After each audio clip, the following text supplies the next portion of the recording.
essentially two what we call pollutants that are of concern that we're setting a standard for. Is summertime smog or ozone, and year-round is particulate matter.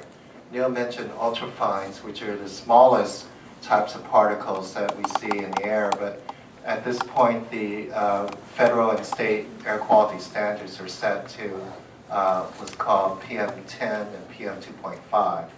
10 and 2.5, which is the diameter of these particles, 2.5 microns is the size that we're looking at here. And ultrafines are actually like sub-micron level sizes. So there are no standards for that. We're in the process of studying and evaluating ultrafines. We do know that a lot of the technologies that are out today that reduce PM2.5 from mobile sources do also reduce ultrafine to some extent. It's just not knowing what level of health standard to set at this time. But we do recognize that as a problem. Lastly, the bigger concern is exposure to air toxic contaminants that come from combustion emissions, in particular with diesel emissions.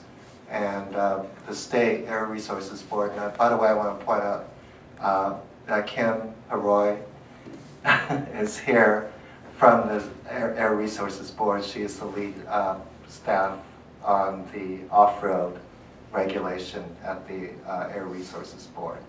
But we're finding that in terms of exposure, that diesel emissions exposure is based on fine particulates, or PM2.5, as a surrogate for all the emissions that come out of the tailpipe. So we look at PM2.5 very closely when it comes to toxic exposure.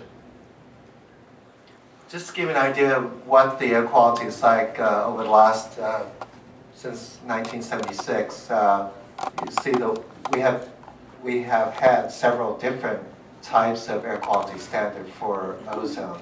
And the previous standard is based on a 1 hour average. As you can see in the green line, that level has dropped dramatically over the years, and we're seeing a smaller number of days of exceedance of that standard. That standard is no longer in place, but we still have to do all the control strategies that were called for to achieve that standard. And they do apply to meeting the 8-hour standard. And what you see in red is the number of days exceeding the 8-hour standard. And it's been dropping steadily over time. But what's a little bit interesting is that over the last year or so, we're seeing more days of exceedance. And we think that's a combination of not only the meteorological conditions that we see in Southern California, but in part, and maybe more so, because of the economy. When the economy goes down, air quality seems to improve a little bit, and now the economy picking up, air quality seems to get a little worse.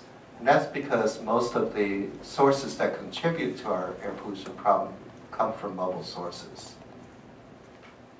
And when we think of economy, we always think of goods, but economy goes to construction and all the other sectors that play a role in having a healthy economy. Just give you an idea of the spatial problem with ozone. Most of the problem occur in the Inland Empire. The largest number of days of exceedance occurred in Riverside and San Bernardino County. And however, in Los Angeles and part of Orange County, we still see exceedances of the ozone standard. More recently, the US EPA and the state of California came out with new standards for nitrogen dioxide. And nitrogen dioxide is a byproduct of combustion. And what they found is that the exposure to higher levels of nitrogen dioxide is unhealthy.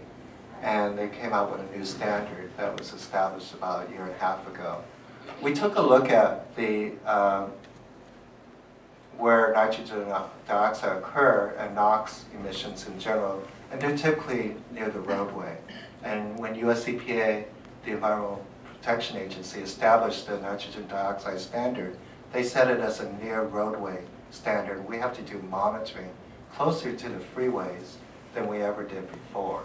So we took a look at our freeway system, and this slide shows our freeway system and a 1 mile buffer. That's the gray area surrounding it.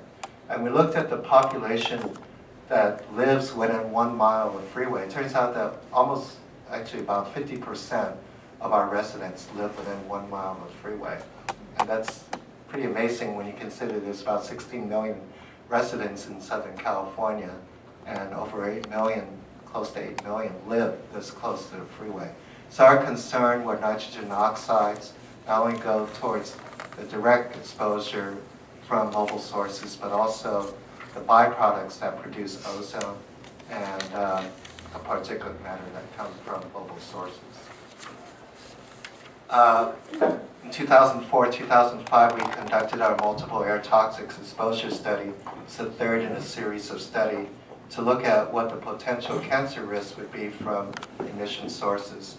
And the thing I want to point out here is the darker the colors are, the higher the exposure level. We estimate that the average risk of contracting cancer from emission sources is about 1,200 in a million. To put that in perspective, the chance of contracting lung cancer from smoking is about 1 in 4, which is about 250,000 in a million. So air pollution, the numbers are 1,200 in a million. We don't have a choice. We all breathe the same air, so we have to do something about emissions in general. The one thing to note here is that you can see that the darker the colors actually occur around our freeway system. So again, the exposure is mainly due to mobile sources. To give you an idea of timing, we have to achieve air quality standards on a deadline schedule based for the federal under federal law, and we have to achieve our particulate matter standard actually by the end of 2014, and the ozone standards by 2023. And we actually the ozone standard was recently revised to a tighter standard. We have to achieve that by 2030. When we look at the amount of NOx emissions that have to be reduced, it's almost 75% by 2030. And that's pretty daunting for us to do, in particular since we have not identified all the things that can be done and quantify them into either regulatory form or some other form that can reduce those emissions to these levels. So we have a pretty challenging task ahead of us. To give you an idea of what type of sources contribute to our air pollution problem, this chart shows the top 15 sources of emissions.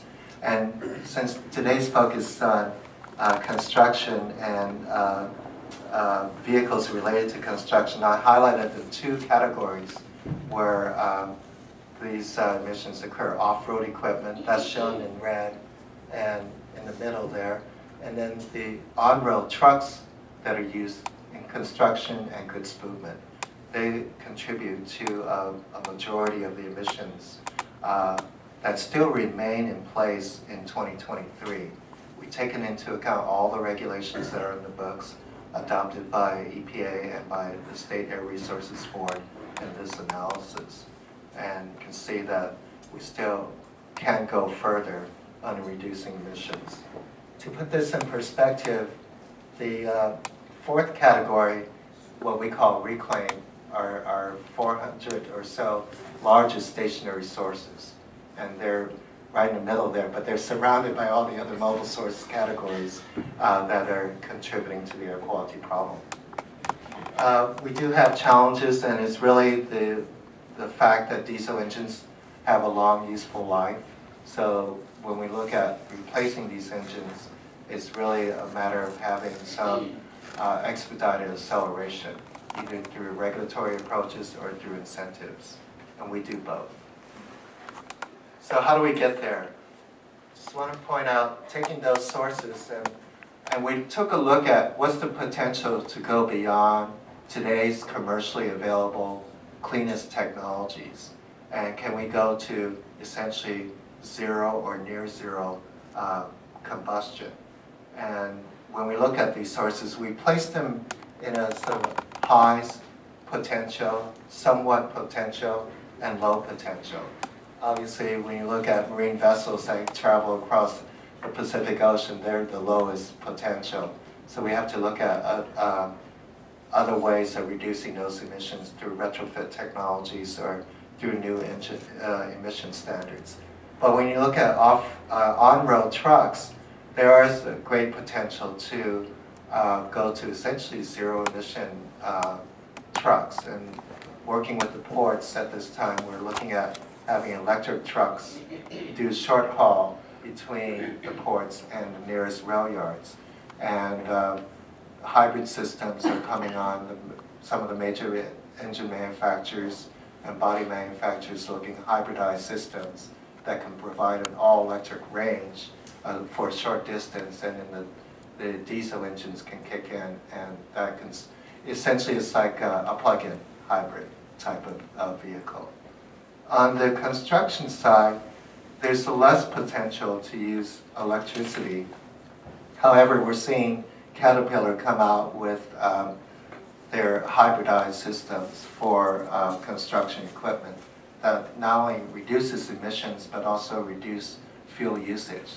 So there's a benefit of having hybridized systems on off-road equipment, and we've been following that technology progression very closely. So we think there are potentials in the off-road side, but it's not going to be an alternative fuel or electric tractor, although the smaller construction equipment could be electric. Most of the bigger pieces will probably be more hybridized type systems. And with retrofit technologies, I think we can really see a big reduction in emissions there. So what are the strategies that we have in mind? I mentioned retrofit technologies and repower, but some of the other things that will be discussed later with the other speakers, we'll hear more about that. But I think the main point here is that we need not only to have these technologies in place, but an incentive to bring these technologies on board.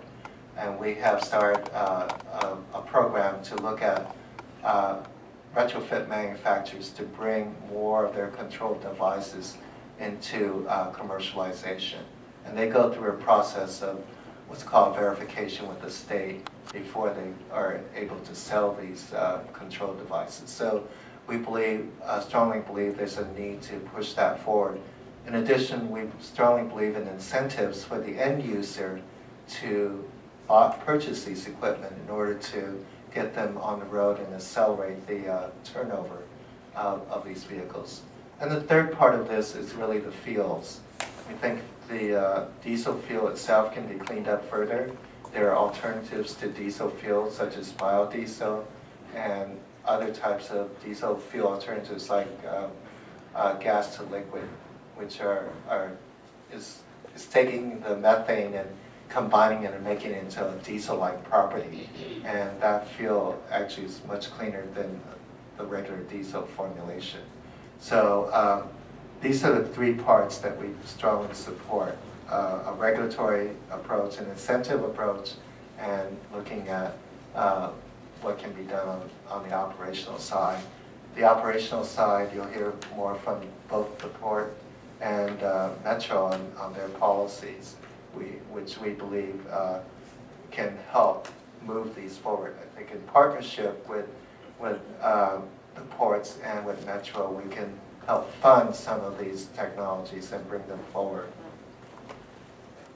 This is my last slide. Just want to say there are co-benefits to having cleaner air, and not only do we have cleaner air, but we reduce our toxic exposure. We can reduce our petroleum usage because a lot of these systems will be hybridized systems or using alternative fuels. So we'll see a reduction in petroleum usage and a reduction in our climate change. And lastly, our board has been supporting creating green jobs with these new technologies. So we've been doing a series of education outreach with the community colleges to help train the future technicians in these newer engines technologies. And it turns out that most of the students that come out that are in higher demand than your standard engine technician today. So we strongly support the jobs aspects of having clean air. So with that, I think I'll end and turn it back to you.